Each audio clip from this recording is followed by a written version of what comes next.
How's everybody doing today? This is my Unit 2 discussion for PE 582. Identify or describe a specific problem that needs to be investigated for coaching.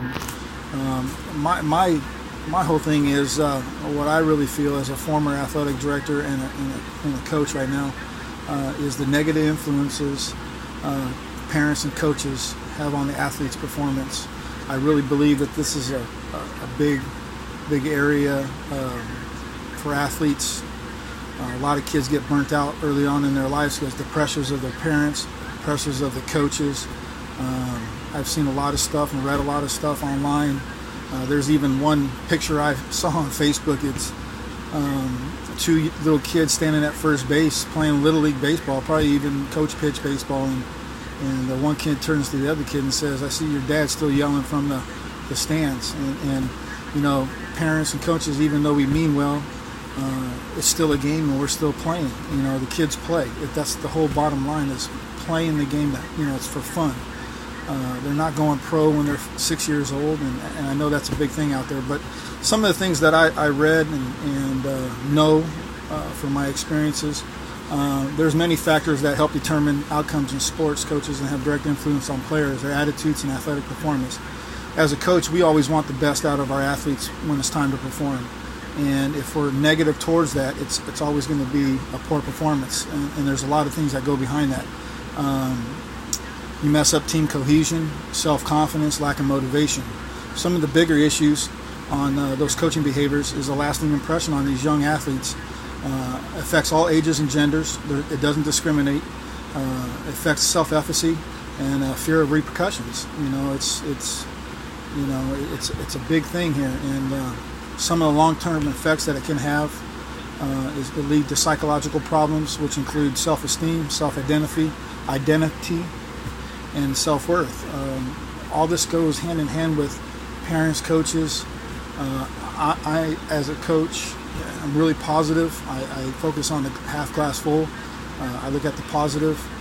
I coach on the negatives and try to build them up, and so they're not scared of making mistakes. I want them to go out there and have fun and play freely. Some of the short-term effects, if you get an athlete like that with, again, the psychological problems in the game, increased levels of stress. They put that pressure on them to perform for their parents and their coaches. Anxiety before the game, during the game, each play, each situation that they get themselves into. Low self-confidence, feeling of failure, and performance pressure. I believe negative coaching behaviors, coaching styles have severe impact on players. These coaching behaviors consist of behaviors including mental, physical, and verbal that diminishes a player's autonomy, competence, and relatedness. You take away the freedom for the kids just to play the game. And if you allow them just to play the game, not have those pressures, you'll be surprised how much more performance you get out of your students or your athletes.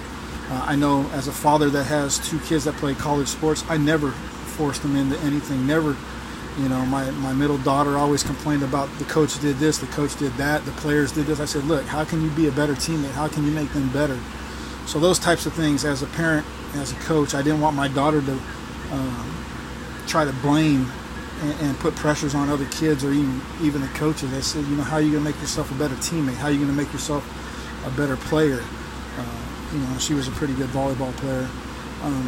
I had a kid in baseball, and I'm just going to use this short story as an example. His brother was an All-American kid that got, a Division I scholarship to play baseball. The little brother was probably even better than his older brother that got the scholarship because of the expectations from his parents, the coaches that his older brother had that the younger brother played on the same teams. The coaches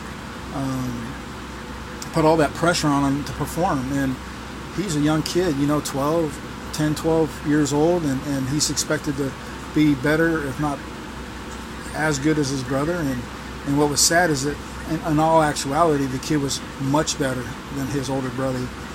In high school, when I got him as a freshman, my assistant coach was really good friends with his family and the older brother, and was actually his pitching coach. Anyways, we tried to get him out, coax him out of retirement, so to speak, and we got him to come out for about 2 weeks, throw the ball around, and he just didn't want to do it. And it was sad because this kid probably was even better than his brother that got the scholarship. And it's just sad that you see these kids get burnt out at such a young age because of the pressures that coaches and parents especially put on these kids.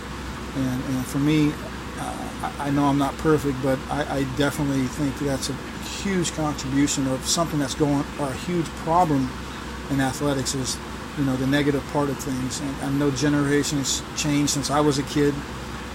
You got chewed out by your coach. He pretty much MF'd you, if you messed up. Nowadays, you can't do that. I mean, first of all, it's illegal, and secondly, there's no hazing and all that stuff, so the rite of passage and all that stuff's gone out the window. But it didn't make me a better athlete. It just, it made me play scared and fearful. But anyways, that's just my post today. I hope everyone's having a great day, and I hope this made sense. Have a great day. Peace.